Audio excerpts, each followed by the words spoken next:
Hello students, welcome to SMC मैथाली Satish maths classes में आपका स्वागत है।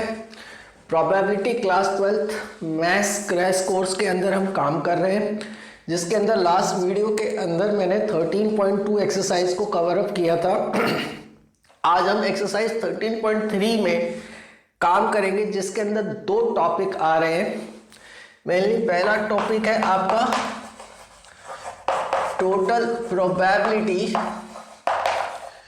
एंड दूसरा टॉपिक है आपका जो बहुत ही इंपॉर्टेंट टॉपिक है, और वो है बेस थ्योरम। बेस थ्योरम दो टॉपिक आ रहा है आपके पास, एक टोटल प्रोबेबिलिटी और एक बेस थ्योरम।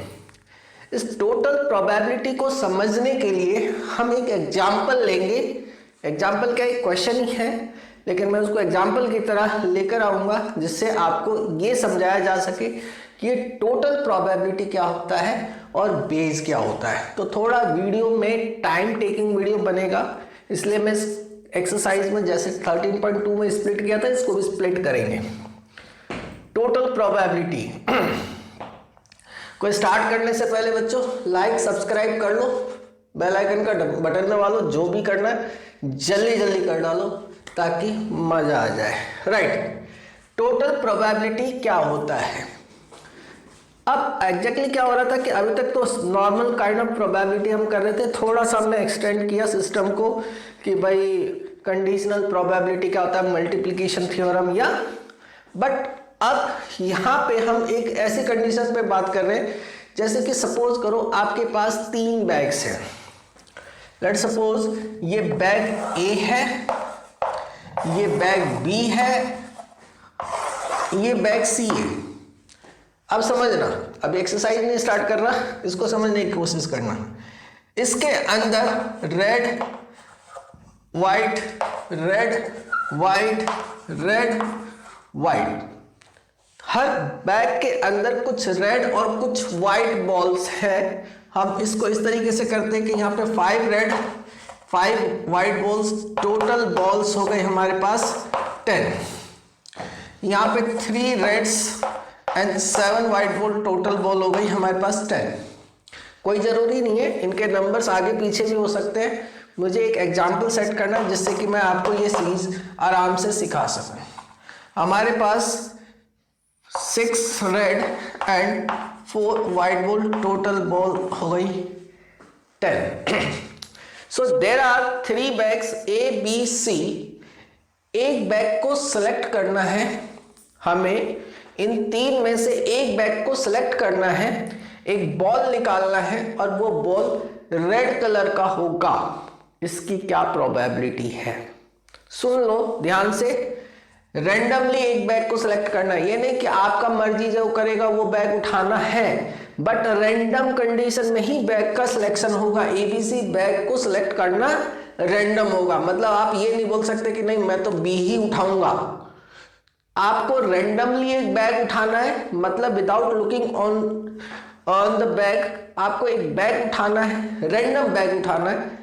ए आया, बी आया, सी आया, जो आपके हाथ में आएगा उसके बाद उसके अंदर हाथ डाल के रैंडमली एक बैग बॉल निकालना है और वो बॉल रेड कलर का निकलेगा। इस चीज की क्या प्रोबेबिलिटी है, इस चीज को निकालने के लिए रेड कलर की प्रोबेबिलिटी, इसको हम टोटल प्रोबेबिलिटी की हेल्प से निकालेंगे। देखो यहाँ पे 2 बातें होती हैं। मुझे नहीं मालूम दुनिया किसको कैसे पढ़ाती है, मुझे नहीं पता ना, मैं किसी को देखने जा रहा क्योंकि मैं स्टूडेंट नहीं हूं। अब मैं यहाँ पे 2 तरह के इवेंट मान के चलता हूँ। एक बोलता हूँ मैं बेस इवेंट, एक बोलता हूँ मैं मेन इवेंट। जो मैं आज तक पढ़ाता आया हूँ उसी तरीके से। कई प्रोबेबिलिटी के किसी टेक्स्ट बुक, एनसीईआरटी, कोई दूसरी दुनिया जान में इसको कोई वो नहीं कर रहा, रिकॉग्नाइज नहीं कर रहा।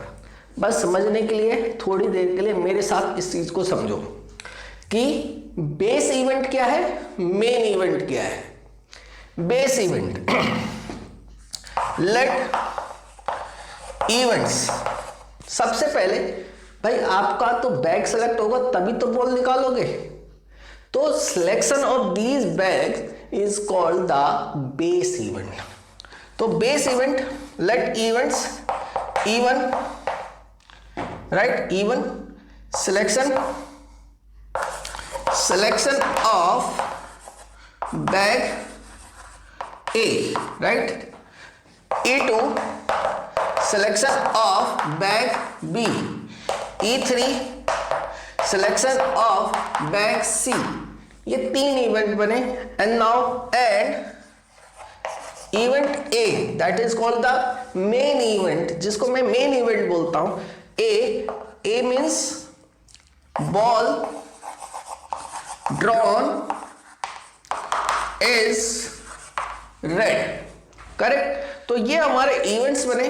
3 बैग को सेलेक्ट करना था, वो इवेंट बेस इवेंट बोल रहा हूं मैं, और जो बॉल निकलना है जो मेन इवेंट है उसको मेन इवेंट बोल दिया मैंने. सो प्रोबेबिलिटी ऑफ इवन क्या आएगा? देखो 3 बैग है, सबकी इक्वल प्रोबेबिलिटी होगी, कोई सा भी बैग उठा लो. So probability of E one thus ऐसे लिखना है 1/3. Probability of E2 is also 1/3. Probability of E3 is also 1/3. Correct. Now conditional probability कैसे? भाई अगर आपके हाथ में बैग ए आता है तो उससे रेड बॉल के निकलने की प्रोबेबिलिटी क्या होगी? सो हमने कहा कि भाई 5/10 because we have 5 red ball in bag A. So probability of red ball when bag A is occurred. So probability of A when even is occurred equals to 5/10. मत काटो क्योंकि डिनोमिनेटर जितना इक्वल रहे उतना मजेदार रहेगा, बाद में काटा पिटी करते रहना. And probability of A when E2 is occurred is also 3/10. Probability of A when E3 is occurred equals to 6/10. So देखो A और E1 यानी कि रेड बॉल निकलना, E1 निकलना, रेड बॉल निकलना, E2 का निकलना, यानी कि कौन सा बैग आपके हाथ में आता है और उसके बाद उससे बॉल निकलना, they are dependent to each other. यानी कि इससे रेड बॉल निकलना और इस बैग का निकलना, ये दोनों के दोनों एक दूसरे के साथ डिपेंडेंट होते हैं. So probability of A equals to, dependent है तो उनका प्रोडक्ट होता है, इंडिपेंडेंट है तो एडिशन होता है. So probability of E1 into probability of A when E1 is occurred plus probability of E2 into probability of A when E2 is occurred plus probability of E3 into probability of A when E3 is occurred.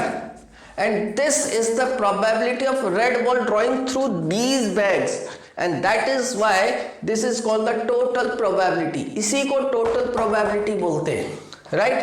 So ये कितना है 1/3 into 5/10 plus 1/3 into 3/10 plus 1/3 into 6/10, right?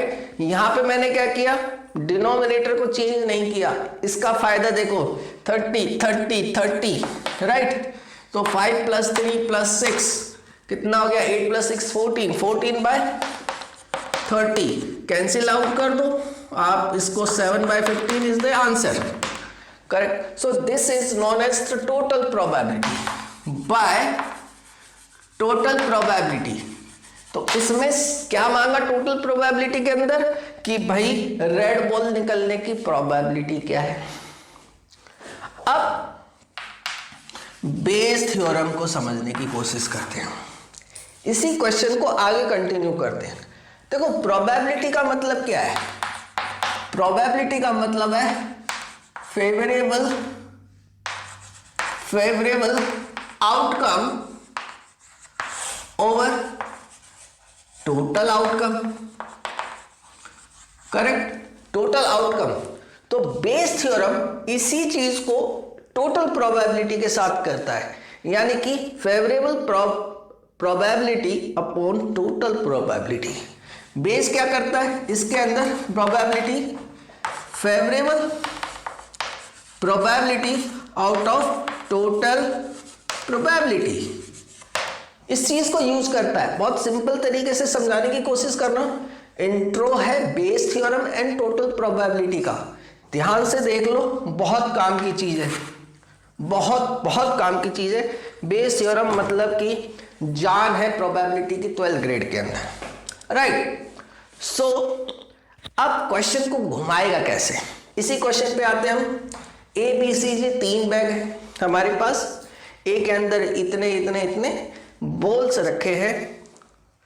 उन्होंने कहा कि एक bag को select किया, यहां पे ध्यान से सुनना, 1 bag is selected at random and 1 ball is drawn at random and that is found in red colour, is of red color. The ball drawn from the bag found of red color, मतलब कि जो ball निकला वो red colour का था।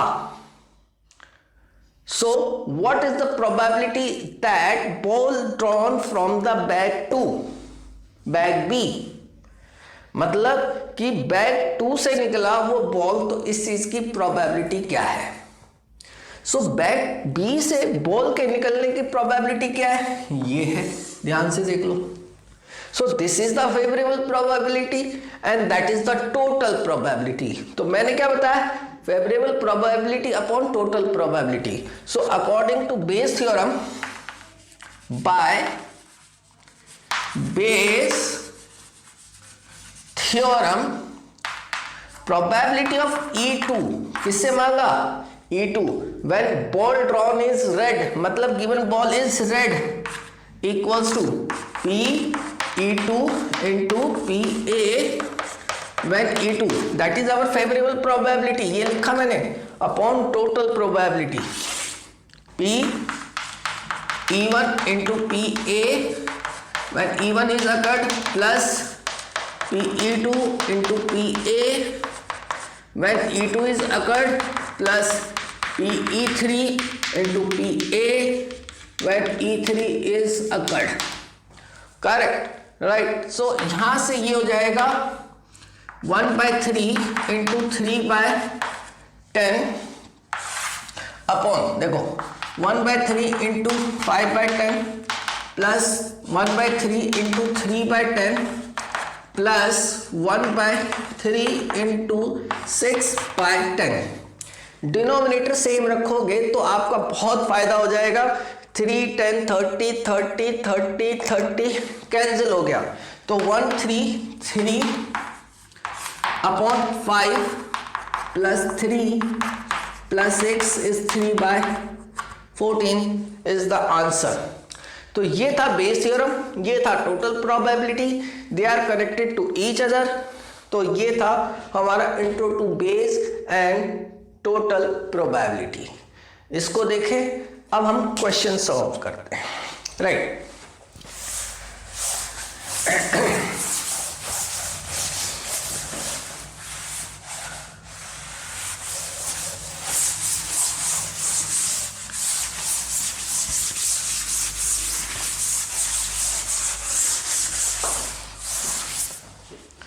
Yes,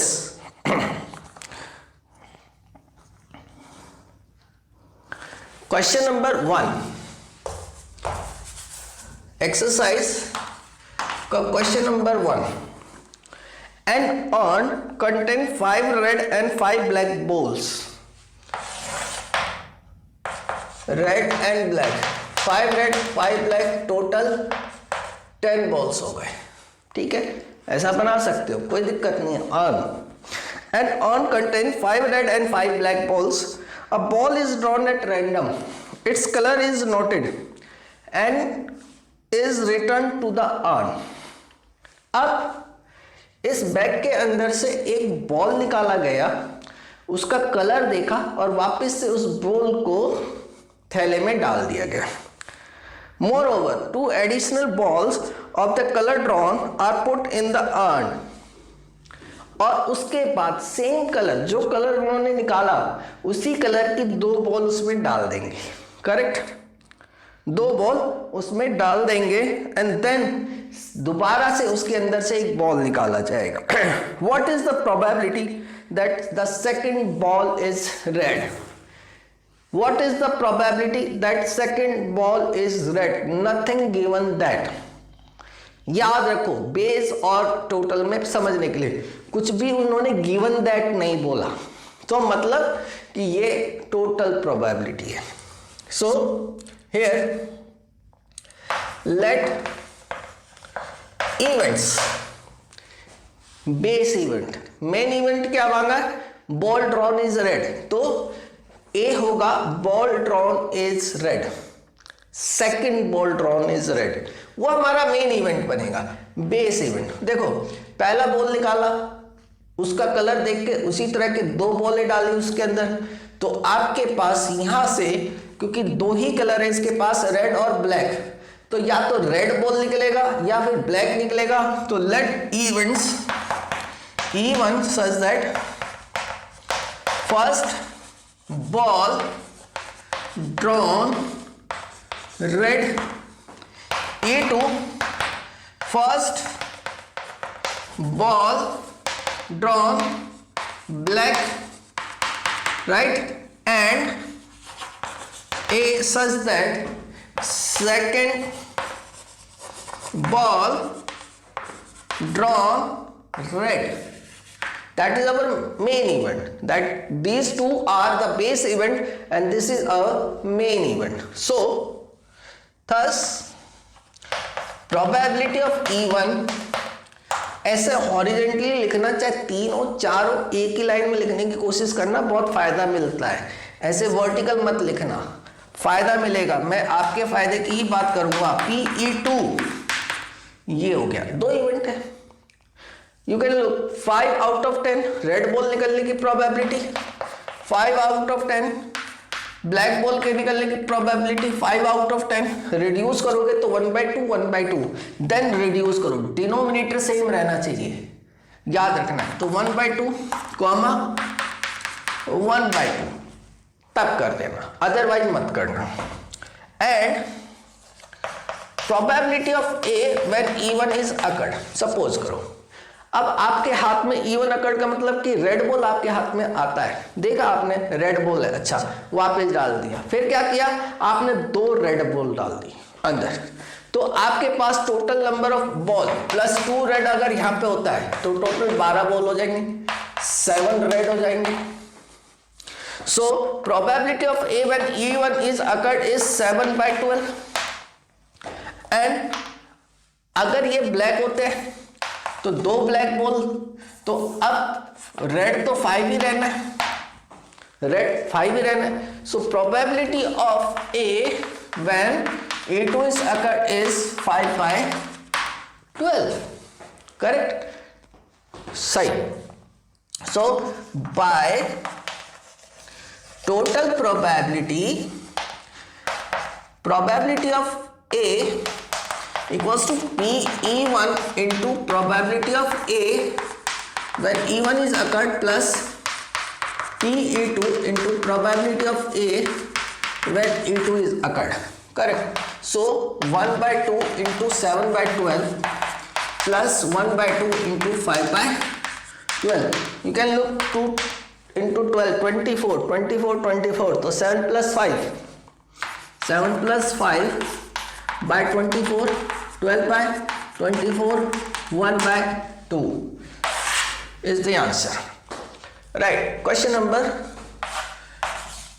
2 पे चलते हैं।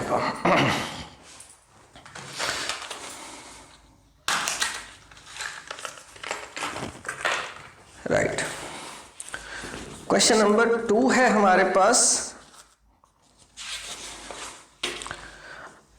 अब bag contain 4 red and 4 black balls, another bag contain, तो ये आप खुद ही देख लेना। थर्ड जो मैंने एग्जांपल सेट किया था उसी की तरह है, तो आप खुद कर सकते हो। Third question, one of the student in a college, it is known that 60% reside in hostel and 40% are day scholar, correct, यानी कि जो हॉस्टल में नहीं रहते हैं, अपना not residing in hostel. Previous year's result reports that 30% of all students who reside in hostel attend A grade and 20% of day school attends A grade in their annual examination. At the end of the year, one student is chosen at random from the college and he has an A grade, what is the probability that the student is a hostler? अब यहां पे समझना है Bayes theorem में। यहां पे एक और चीज बताता हूं, जो मैं बात कर रहा हूं बेस इवेंट की बात कर रहा हूं, मैं बेस इवेंट की बात कर रहा हूं और मेन इवेंट की बात कर रहा हूं। इन दो इवेंट को पहचानने का तरीका समझ लो। क्या मेरा बेस इवेंट बनेगा, क्या मेरा मेन इवेंट बनेगा, क्योंकि पहला क्वेश्चन गया टोटल प्रोबेबिलिटी, बहुत कम पूछा जाता है, पूछ लिया हो गया काम खत्म। बेस पे आ जाओ। क्वेश्चन उन्होंने बोला at the end of the year one student is chosen at random. साल के अंत में एक स्टूडेंट को उन्होंने चूजा, रैंडमली चूज किया, मतलब सिलेक्ट किया, right, from college. He has an A grade student, और उसका ए ग्रेड था। तो बताओ कि what is the probability that student is a hosteller. तो ये जो स्टूडेंट इज अ हॉस्टलियर है, ये हमारा बेस इवेंट बनेगा, एंड जो गिवन था वो मेन इवेंट बनेगा, that is the A grade था स्टूडेंट का। सो let events E1 E2, E1 को क्या मान लो, student is hosteller, and E2 student is non hosteller, and A such that student attends a grade, ये मान लिया ना। thus probability of E1, probability of E2 क्या आएगा, पहले ये काम करना है। probability of E1 60% reside 60 by 100, and next one is 40 by 100, correct. So probability of A when E1 is occurred 20%. Previous year results reports that 30% of all students who reside in hostel, यानी कि 30% ऐसे बच्चे थे जो hostel में रहते थे, उन्होंने ए ग्रेड अटेंड किया। सो प्रोबेबिलिटी ऑफ ए, अगर वो हॉस्टल में नहीं रहते तो उनका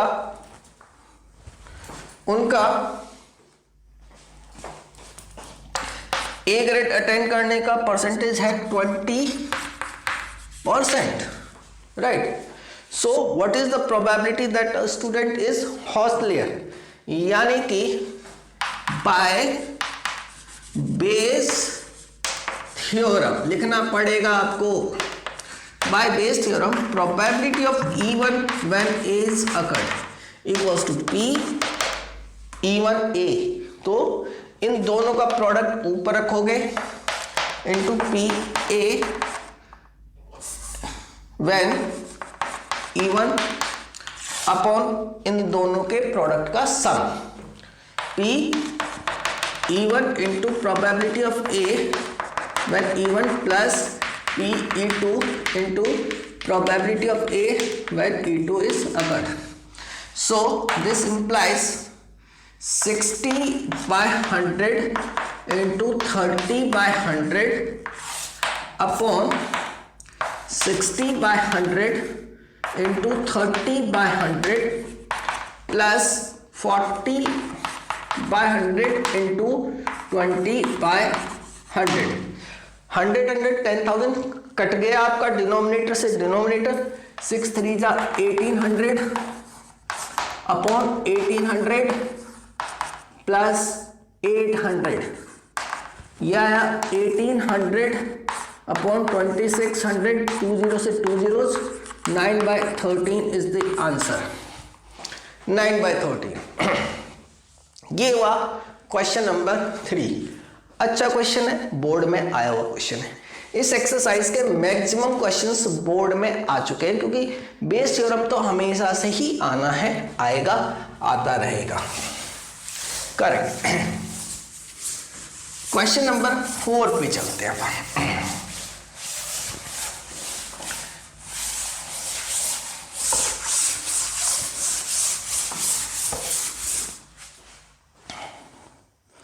क्वेश्चन नंबर 4 बहुत अच्छा क्वेश्चन है, सारे अच्छे क्योंकि बोर्ड में आ चुके हैं। क्वेश्चन नंबर 4, 5th क्वेश्चन हम LMP में करेंगे, पहले ही बता के चल रहा हूं। In answering a question on a multiple choice test a student either knows the answer और गेसेस। अब MCQ के अंदर एक बच्चा पेपर दे रहा है, या तो उसको आंसर पता है या वो गेस करता है। दो बातें बोल रहे हो। Let 3/4 be the probability that he knows the answer, यानी कि 3/4 probability मान लेते कि उसको आंसर पता है, and 1/4 be the probability that he guesses, assuming that a student who guesses the answer and will correct is with probability 1/4. Correct. अब यहां से क्वेश्चन कि इंफॉर्मेशन देना खत्म हो गया, यहां तक वो इंफॉर्मेशन दे रहा था आपके लिए। इसके बाद क्या करता है वो देखो। वो बोल रहा है what is the probability that the student knows the answer and given that, मैंने क्या बताया था, given that he answer it correctly. तो गिवन दैट के बाद जो स्टेटमेंट यूज कर रहा है, he answered correctly, is the main event. उससे पहले व्हाट इज द प्रोबेबिलिटी, जिसकी प्रोबेबिलिटी मान रहा है वो one of the base event होगा। मेन इवेंट एक ही होता है, but base event more than one होता है। सो उसी से बेस इवेंट समझना है। What is the probability that student knows the answer and given that he answer it correctly. So let events मान के चल रहे हैं हम, okay, even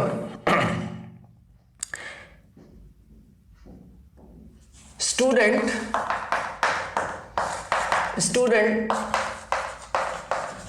knows the answer, correct। E2 student guess the answer, and A such that answer is correct। So probability of E1, probability of E2, समझो। the probability, let 3/4 be the probability he knows the answer, 3/4, and 1/4 is the probability that he guesses the answer, correct। उसके बाद probability of A, अब क्या निकालना है, E1। if he knows the answer and answer will correct, मतलब कि अगर उसको आंसर पता है तो आंसर करेक्ट होने की प्रोबेबिलिटी क्या हो गई, तो श्योर इवेंट हो गया। That means 1, and this is not given. यही इस क्वेश्चन का करंट पार्ट था कि इसी को क्रैक करना था, ये क्रैक हो गया, आपका क्वेश्चन कंप्लीट हो गया। Now, probability of A when E2 is occurred, if he guessed the answer and answer will correct, is given 1/4, right? So by Bayes theorem,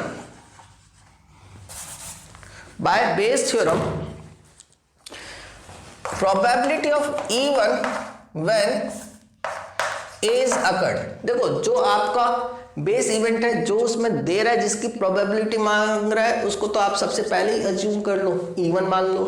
so probability of E1 when A is occurred equals to probability of E1 into probability of A when E1 is occurred। उल्टा होता है यहाँ पे A given है but E1 मांग रहा है, यहाँ पे A व्हेन E1 गिवन है, यानी कि इन दोनों का प्रोडक्ट,